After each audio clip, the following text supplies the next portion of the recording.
বেশ কিছুদিন আগে আমি গিয়েছিলাম আলমডাঙ্গা শহরে। উদ্দেশ্য ছিল মূলত বাইকের হাটে যাওয়া আর আলমডাঙ্গা শহরটা ঘুরে দেখা। আসসালামু আলাইকুম, সবাই কেমন আছেন? আশা করি সবাই অনেক ভালো আছেন। আমিও আলহামদুলিল্লাহ অনেক ভালো আছি। তো চলুন ঘুরে আসি আলমডাঙ্গা শহরে, আর কোথায় কি আছে দেখে আসি।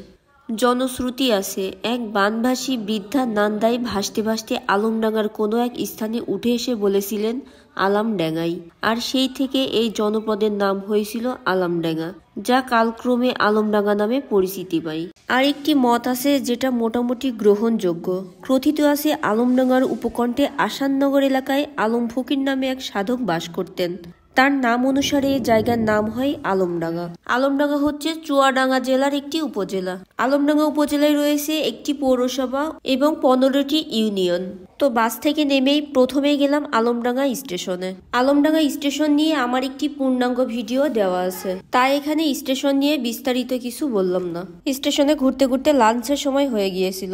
লাঞ্চের জন্য একটি ভালো খাবারের হোটেল খুঁজতেছিলাম। বেশ কয়েকজনের কাছে জিজ্ঞাসা করার পর তারা আলমডাঙ্গার পুরাতন বাজারের মসজিদ হোটেলের কথাই বলল। পরে একটা ভ্যানে চড়ে যাইতে লাগলাম আলমডাঙ্গার পুরাতন বাজারের দিকে। যাইতে যাইতে চোখে পড়লো স্বাধীনতা স্তম্ভ 71 এবং হাতের বাম পাশে পড়লো আলমডাঙ্গা থানা। কিছুক্ষণের মধ্যে চলে আসলাম মসজিদ হোটেলের সামনে।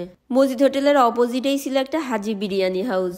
আর আমি বাইরে গেলেই চেষ্টা করি বিরিয়ানি অথবা মোরগ পোলাও খাইতে, কারণ বিরিয়ানির স্বাদ মোটামুটি সব জায়গায়ই কাছাকাছি হয়। আর বিভিন্ন জায়গায় ঘুরতে যেয়ে হোটেলের সাধারণ খাবার খেয়ে অনেক বাজে অভিজ্ঞতা হয়েছে। তাছাড়া এসব খাবার খাইলে বিলটাও বেশি আসে। একটা জিনিস খেয়াল করলে দেখবেন মোরগ পোলাওর দাম প্রায় সব জায়গায় 150 টাকার আশেপাশে। আমি একটা মোরগ পোলাও আর একটা কাচ্চি অর্ডার দিয়েছিলাম। দুইটাই আমার কাছে খাইতে ভালো লাগছে, তবে মোরগ পোলাওটা একটু বেশি মজা ছিল। উপজেলা শহরে এত ভালো মানের বিরিয়ানি পাবো আমি ভাবিনি। খাওয়া দাওয়া শেষ করে রওনা দিলাম আলমডাঙ্গার বাইকের হাটের উদ্দেশ্যে। আমি গিয়েছিলাম স্কুটি দেখার জন্য। দামে ঠিক হইলে এবং পছন্দ হইলে স্কুটি কিনবো। বাইকের হাটটা বসে প্রতি শুক্রবারে এবং হাটটা বসে আলমডাঙ্গা বাস টার্মিনালের মধ্যেই। শুক্রবারের সকাল থেকে মানুষ এখানে বাইক নিয়ে আসতে শুরু করে। আমি ঢুকেই কয়েকটা বাইক দেখলাম একদমই নতুন। ভাবছিলাম শোরুমের গুলোই হয়তো এখানে বিক্রি করতে আসছে। পরে আমি জানতে পারলাম এগুলো খুবই অল্প কিছুদিন চালানো হয়েছে। সেখান থেকে বাইকের হাটের একদম ভিতরে গেলাম স্কুটি খোঁজার জন্য। এই বাইকের হাটের নিয়ম হলো বাইক আনলে এখানে নাম লিখাইতে হয়, আর যে বাইক কিনুক বা বেচুক তাদের দুইজনকে 700 টাকা করে হাট কর্তৃপক্ষকে দিতে হয়। প্রতি হাটে এখানে প্রায় 250টি মোটরসাইকেল কেনা বেচা হয়। কেউ আসেন মোটরসাইকেল কিনতে আর কেউ আসেন মোটরসাইকেল বিক্রি করতে। অনেকেই আবার পুরাতনটা বিক্রি করে এই হাট থেকে আপডেট মডেল নিয়ে যান। সেদিন হাটে একটাও স্কুটি উঠছিল না। স্কুটি না পেয়ে ঘুরতে চলে গিয়েছিলাম আলমডাঙ্গা বৌদ্ধভূমিতে।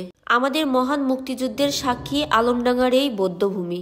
বললাম এত সুন্দর জায়গায় একটা ছোট্ট একটা ফ্ল্যাট করেছে, খুব কিউট লাগছে না? আমাদের যদি এরকম ছোট্ট একটা ফ্ল্যাট থাকতো। আলমডাঙ্গা বৌদ্ধভূমির ঠিক মাঝখানে একটা ছোট্ট ফ্ল্যাট আছে। এত সুন্দর পরিবেশে এই ফ্ল্যাটটা দেখে আমার খুবই ভালো লাগলো। যারা বৌদ্ধভূমি দেখাশোনা করে এটা সম্ভবত তাদের জন্য। আলমডাঙ্গা বৌদ্ধভূমিটি নবগঙ্গা নদীর তীরে অবস্থিত। এই নদীটির উপরই নির্মিত হয়েছে আলমডাঙ্গার বিখ্যাত লাল ব্রিজ। নদীর তীরে মনোরম পরিবেশে অবস্থিত আলমডাঙ্গা বৌদ্ধভূমিটি আলমডাঙ্গাবাসীর জন্য খুবই পছন্দের একটি স্থান। আপনারা যারা আলমডাঙ্গার আশেপাশে থাকেন কিন্তু এখনো আলমডাঙ্গাতে ঘুরতে যান নাই, তারা সময় করে আলমডাঙ্গা ঘুরে আসবে। বিশেষ করে আলমডাঙ্গা বৌদ্ধভূমিটি দেখে আসবেন। সবাই ভালো থাকবেন। আল্লাহ হাফেজ।